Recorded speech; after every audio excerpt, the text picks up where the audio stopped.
All the way from the start, I can feel it in my heart, like all the way from the start. Hey, what's going on out there? I'm Sean Devine. Hope you all are doing well. Today we're going to do a new tutorial on monitoring levels. A lot of questions on the channel about where I'm setting my monitors, my interface, and how I'm monitoring levels to make sure that no matter where I take my mix, the loudness is going to be consistent. And also just questions on, how loud am I monitoring for mixing and mastering. So we're going to talk about all that stuff. Let's start out with taking a look at my studio monitor. I just want to show you how that's set up and the settings that I have there to make sure that everything's consistent for all the sessions I'm working on.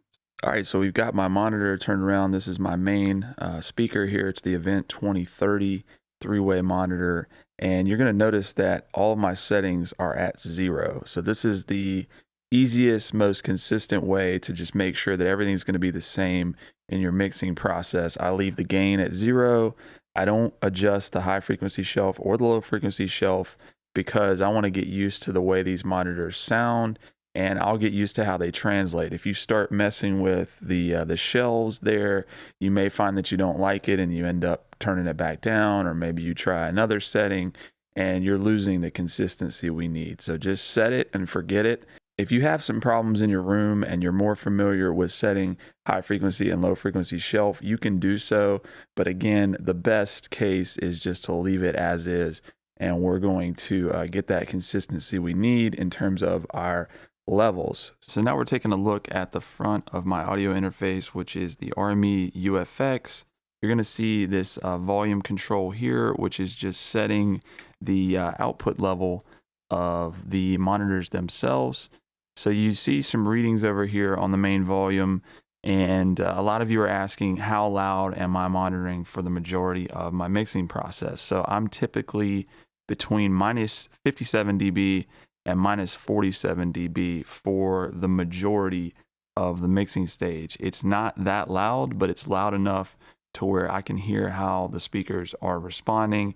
I can hear the low end. But a lot of you may have some questions about the metering here. Your interface may have a slightly different way of showing you your output readings, and you want to know exactly how loud that is on my speakers so that you can stay consistent. I'm going to show you a way that you can have absolute consistency, and no matter how things are set, you'll know exactly how loud your levels are coming out of your speakers. So I've got a handy tool here that I actually picked up a couple years ago. It is a sound level meter. I bought one of these from Radio Shack for like 20 bucks, and it runs off a battery. And what you can do with this is measure the exact levels of your monitors by setting these meters. I'm going to show you how to do it, but you just have to be in your listening position and hold it where your head is and point it at the speaker, and it'll tell you exactly where your level is at. So I'm going to set my interface, and then we're going to look on this meter, and I'm going to show you how you can get the absolute level of your monitors. All right, so now we're taking a look at our sound level meter tool. Now you're going to see some readings up here around the dial, like 120, 110, 100, 90, 80. So these are all the different thresholds for the metering. So what we're going to do is we're going to start high, and you'll see that when we play music out of the DAW, the needle is not going to be doing anything because it's not at that level. But let's just play back.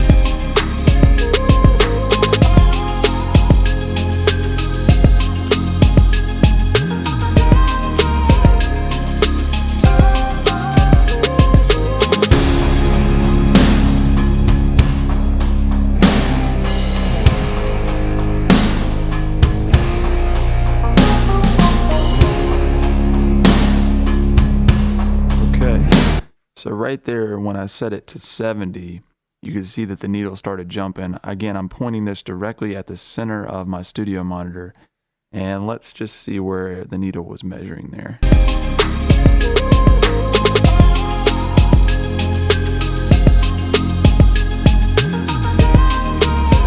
Okay, so it's set at 70, and then it was giving us a reading of -2. So that would give us a measurement of 68 on our sound level meter. And the reason why this thing is so useful is, again, all these measurements coming out of your interface or your monitors, they're all a little bit different. So if you want a definitive measurement and you want to be able to keep your levels consistent, all you have to do is pull this out, point it at your speakers at any given time, and figure out the level that you're comfortable with, that's not ear fatiguing, that your speakers respond well to, and set it at that point all the time. Keep it there, get really used to it. And I'm going to put some numbers for you. I'm going to turn it to my settings, and I'm going to give you the readings. So if you want to try to set yours exactly the same way, I'll give you the readings I'm getting from this on my levels.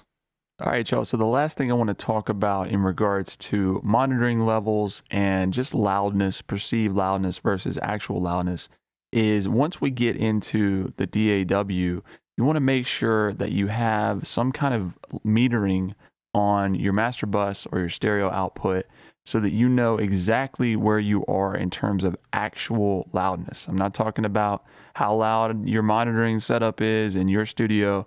I'm talking about a definitive loudness, the same way that we're looking at our trusty sound level meter to get a reading for that. We're using our metering in the DAW to get a definitive reading for the mix. So a lot of you are confused because maybe you've set your monitors with a gain boost on the back of the monitor like we talked about earlier, or maybe your interface is outputting a lot louder. So even though we may be, in this case, we're at minus 20 RMS, which is a long way from being competitive in terms of loudness when we compare it to commercial records. It may sound really loud to you in the studio. So again, this may seem obvious to some of you, but that doesn't necessarily mean it's loud just because it's loud, in your setup. That's why we use these metering values to really figure out where we're at. All right, y'all. So hopefully that gives you a good idea of how I'm setting my monitoring levels. The real key takeaways here are: one, you want to make sure that your monitoring levels are consistent. So that's why we leave everything at 0 on the monitors. We're definitely focused on where we're setting the audio interface level. We want to have that consistent as possible so that we get used to how the speakers respond, and we just get a better feel for how our mixes are going to work at that level.